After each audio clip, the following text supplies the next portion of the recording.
The company delayed a rollout of its new laptop as an American pressure campaign really starts to bite, specifically restricting Huawei from buying certain U.S. products.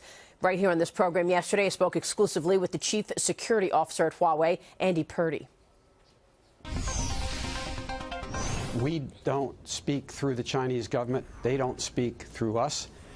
But it's also very important to remember two other things. The network operators control all the data and all the access. And third, we only have very limited access to that data, and then not from Huawei networks, then only after written permission from the network operators. And then special laptops are connected to the customer network where every keystroke is logged that provides assurance and transparency. Those are the facts. The facts also are that Huawei has settled lawsuits with a number of American companies for stealing trade secrets. The company has settled with Cisco, Motorola, T-Mobile, Microsoft. All of these lawsuits happened in the last 8 years, and you've been forced to settle. So how do you say there were no cyber breaches? I mean, this is what we discussed, you and me, the last time, to completely ignore all of these lawsuits that were settled because Huawei stole trade secrets. The fact is the industry has quite a checkered past and quite a bit of litigation. In terms of significant cybersecurity wrongdoing, there's been no evidence in 170 countries, and the U.S. could give no evidence of that to the U.K. or Germany or our other allies. Well, the evidence I just mentioned, that you settled these lawsuits and they were about stealing trade secrets, that is evidence. And in fact, an executive at Vodafone in the last 4 to 6 weeks actually reported that he found a back door in his Huawei infrastructure that leads all the data back to Beijing. He raised his hand, and then Huawei rectified the issue. So there's that. And that was the Huawei equipment in Vodafone's infrastructure in Italy. Joining us right now is the CyberGuy Kurt Knutsson. And Kurt, Huawei continues to deny all of these things, but we keep seeing evidence that there are these back doors where data can just go back to China, since obviously there are Chinese Communist Party members on the board, and the chairman of Huawei is a Communist Party member. And Maria, to say nothing of the fact that the Chinese government really, when it comes to their own technology infrastructure and companies that are based in and operating inside of China as primary concerns, China controls those tech companies. I don't care what he wants to say. And boy, great grilling on your part after going after the head of security for Huawei. They are a really good tech company. They may have great MateBook laptops that we may not see here in the U.S. shores for a while. But the fact of the matter is, they can be the most spectacular tech company making the greatest products out there, but they still tie back to an infrastructure that is suspicious, not just in the U.S. minds, but for other Western governments around the world. We don't have any assurances, and you laid it right out there, that data is protected, and that as we may have this massive amount of Huawei type of architecture coming in to the U.S. for, say, 5G, we don't have any assurance that they don't have some ability to turn on a reverse vacuum cleaner that just simply sucks the data out of the U.S.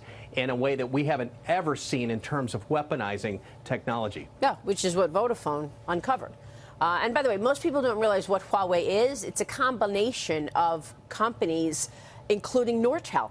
They hacked Nortel years ago and then acquired the company. You remember Nortel? It was one of the most successful technology companies. That's the Huawei underpinning.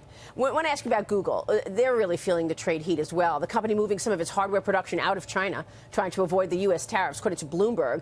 Foxconn also ready to shift Apple iPhone manufacturing away from China. Nintendo relocating some of its Switch production as well. Your reaction, the president said this was going to happen. This has to hurt when China sees this. Hey, it hurts China right now. 25% tariff on those companies forthcoming, and what they're going toward is Taiwan and Malaysia for most of that production, and it makes sense. It just simply makes financial sense for these companies. You mentioned Foxconn. iPhones largely depend upon Foxconn's chips inside of them and their manufacturing.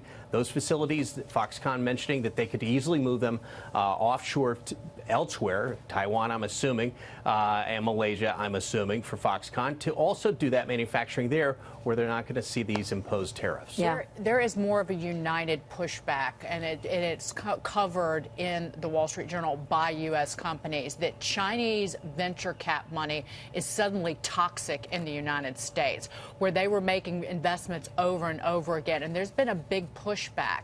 I love this quote in here. So since October, Democratic Senator Mark Warner and his Republican colleagues on Senate Intelligence have been warning U.S. venture capitalists and other business leaders about the threat of Chinese intellectual property theft.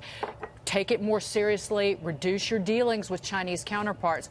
But the FBI has also beefed up efforts to warn companies about the threat of IP theft from these China companies, building up a squad of about a dozen agents and analysts in San Francisco. And here's my favorite quote in this article: discouraging people from using, we've talked about this, you have, regular smartphones and laptops when you travel to China, and also warning about honeypots sidling up to technology executives. Here's the quote: if you're not a 10 in the U.S., you're not a 10 in China, they have told technology executives, to warn about women. It sounds like the Soviet Union, it sounds like Russia, but this is what we're up against. And it took Donald Trump to really get this going. And now we're actually seeing people recognize the threat, the national security threat. You know, for a long time, I think U.S. companies were so interested in getting a piece of that 1.4 billion population that they just forgot to protect their own product. Yeah, that's right. This IP thing is serious. And the other thing on the Huawei piece, and you're not going to read about it, but these tech companies are rooting the president on in terms of, because they have to play nice with Huawei because they're in the Chinese market. But in the end, they know Huawei is stealing their IP